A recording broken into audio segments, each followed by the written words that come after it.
Hi guys, welcome back to the channel. So I wanted to react to this panel segment on Talk TV. I think it's pretty amusing. And I think it's an example of how things are beginning to change now. People are fed up. People don't want their language policed. People don't want to be told that they have to speak ungrammatically to accommodate somebody's so-called pronouns. So Julia Hartley Brewer is going to be called out for refusing to use a person's pronouns. The they, them pronouns, our favourite ones. She gets called out and I love the way she handles it. And then they're also going to talk about the Cass Report that was released recently that basically debunked all the lies that have been shoved down our throats regarding transitioning children, hormones, puberty blockers, all the lies that they were telling us to justify all these barbaric practices that involve children. My next guest, who is Shivani Dave. She is a journalist and a presenter at Virgin Radio, just down the corridor. Good afternoon to you, Shivani. Good afternoon, Julia. Thanks. You know my pronouns are they, them. How are you doing? Yeah. Thank you for telling me your pronouns. I use correct grammar. So the only thing I would need to refer you to is to your face would be you. But I'm not being rude. You can choose your pronouns. You can choose what you want to call yourself, but you don't get to require me to use incorrect grammar and factually incorrect things. You're not a plural. You're a one person, and you're a female person. So I will use she and her. Thank you very much. Do what you like, I guess. I love it. Absolutely love it. And that's the correct response as far as I'm concerned. If you want to call yourself they, them, even though you're a singular person, you want to call yourself they, them, that's your choice. But to require everyone else to play along is just ridiculous. It really is. Especially when we can clearly see you are female. Some people are going to say she. So naturally speaking, they're going to say she. Julia was very respectful and is still being respectful even though you're trying to police her language.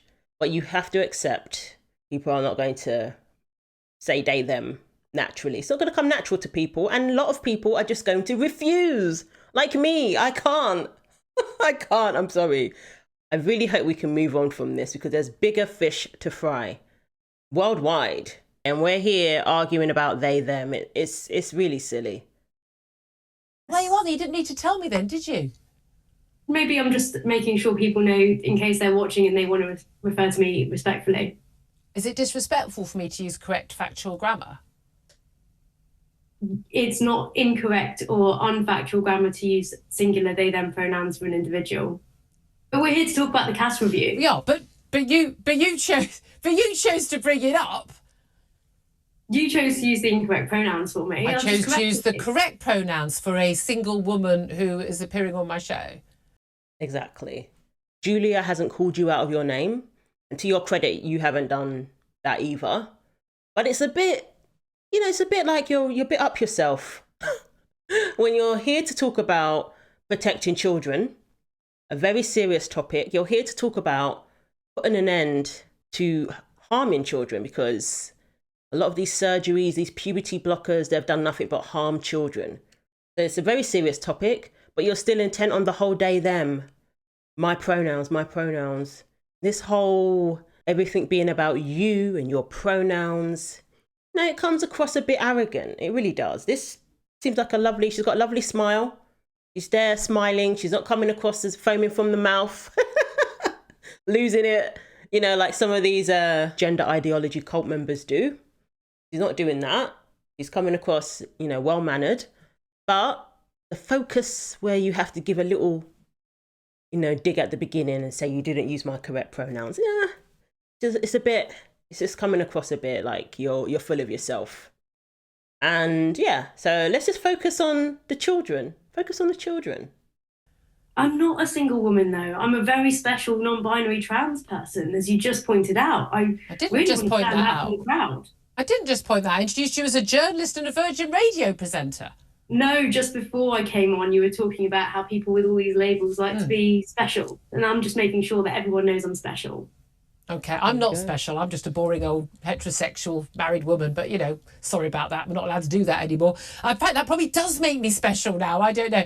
Anyway, Shivani, we're colleagues, and I obviously want to treat respect. But again, for me, respect works both ways, and that also requires people on both sides to be respectful of people's willingness to not want to tell lies or to be dishonest to themselves. So we'll have to respect each other's views on this. Let's talk about Hilary Cass, who's the most important person here. Well, most important person who's actually trying to do something to look after children, in my view. She's a paediatrician. She's the former president of the Royal College of Paediatrics and Child Health. She's carried out a 4-year review into the services provided for children who believe they are trans in NHS England. It doesn't apply to NHS Scotland, sadly, but she's basically said that the evidence for the treatment of children is weak. It's based on shaky foundations. There is no good evidence for long-term outcomes for the puberty blockers and other treatments. She's called for an end to all puberty blocking hormone drugs to be given to under 18s. She wants even a more therapeutic, holistic approach to those aged 17 to 25, which is when brain development is still happening. A full pause in any treatment for 16 and 17-year-old new patients. She says there's also no clear evidence that social transitioning, we know that's happening at schools a lot, where teachers are saying, yes, you can be referred to by your preferred pronouns, you can change your gender at school, and you can change your name, even without parents knowing about it. That's against government guidance, but they still allow it. She says there's no clear evidence that social transitioning has positive impact or negative impact on this. Do you welcome her report, Shivani?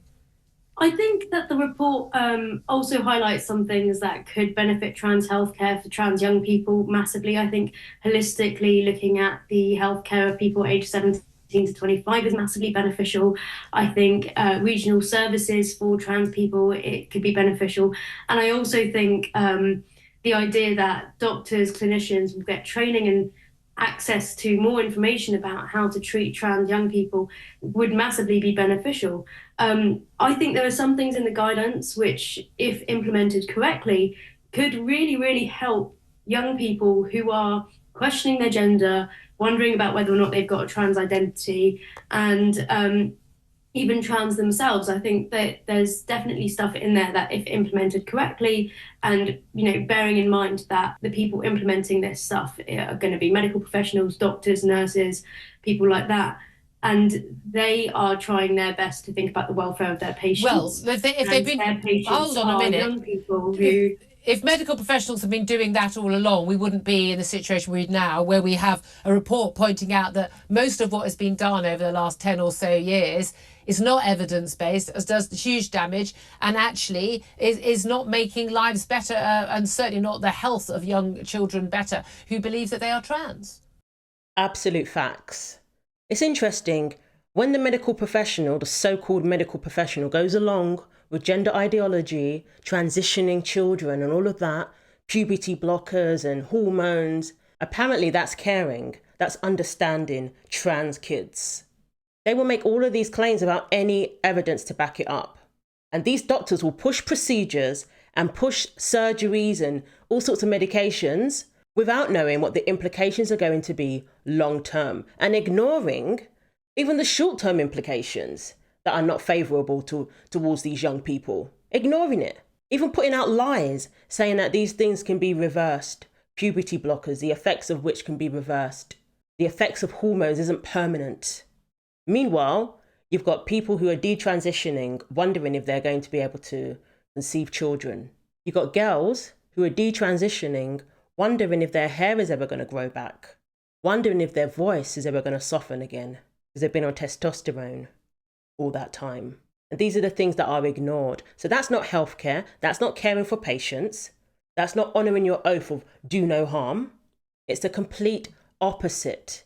And the trans right activists are okay with it. They're ignoring what's staring them in the face, the harm that is being done to young people, the permanent consequences. And all they care about is protecting their cult. All they care about is protecting their ideology. That comes before everything else, even the health of children. If a child decides that they want to detransition, trans right activists don't see them anymore.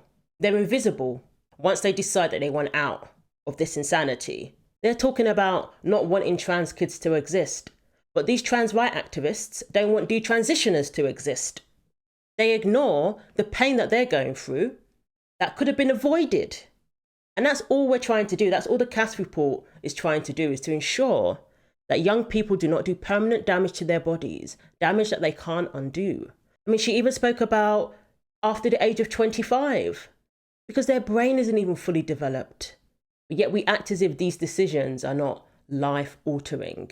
Well, if you look at what lots of trans people have been talking about when it comes to the former service, GIDS, gender identity services. The Tavistock, yeah. In the UK, a lot of trans people have been saying that those services are inadequate. And, you know, in fact, they were reviewed and they were found to be inadequate. And inadequate as in there were long waiting lists. Does show is that these services need to be brought up to speed with A, the amount of people, the amount of patients they're seeing, and B, with clinicians and staff who have better training and understanding of what it is that these patients need. Okay, I mean, the inadequate because there was a long waiting list. Thank God there was a long waiting list. That will have saved many children from being damaged with puberty blockers and possibly facing mutilation of their bodies further down the line after being put on that railroad track towards that. I'd say thank God for that. However, many children have not been saved, in my view. I don't accept there is any such thing as a trans child. There are children who I think are being indoctrinated on YouTube, their parents. I see it again and again. I mean, Carla, who's got in touch talking about having a pansexual child and a trans child. No, you've just got two children who... Julia, it's great that you have that thought. You can totally... Did you see her face? Woo! Now she's going to go down the whole, you're a denier. You're a trans denier. Which in some countries, they're making it illegal to do that. To deny somebody's identity, like in Canada. And that's what they want. They want you to be someone who is scared to say there's no such thing as a trans kid. Meaning, no kid is born in the wrong body. There's absolutely no evidence for that till this day. But yet they will assert it as if it's fact. You're born in the wrong body. It's no different from looking at an anorexic person and saying that you're not fat, you're not obese, you're extremely underweight actually. That's not being a denier, that's stating fact. Even if they're diagnosed with gender dysphoria, that still doesn't mean that they're in the wrong body. You can't change your body to become the opposite sex. Even if you've had all that surgery, you are still male. You were born male, you will always be male. If you were born female, you will always be female. The children, we should take, as the Cass Report suggested, a more holistic approach. Talking to them, counselling them, helping them to deal with things that they may have been through in their childhood that are traumatic, helping them to deal with that rather than putting them on puberty blockers, hormones, and surgery down the line. Those are not the solutions. You have that opinion, and it's even more amazing that you, therefore, are not a doctor or any form of medical professional actually implementing any sort of health. No, you don't have to be a doctor to know that no one is born in the wrong body. This used to be called gender dysphoria, people who believe that they are born in the wrong body. That doesn't mean they are born in the wrong body. It doesn't mean people shouldn't be treated with kindness and respect. And absolutely, one of the things that Hilary Cass is talking about, how we need this holistic therapeutic support. So talking Julia, to people, it kind of sounds like you're saying them. that being trans or having a trans identity doesn't really exist. People can have a trans identity, but no one is born in the wrong body. Your body is your body.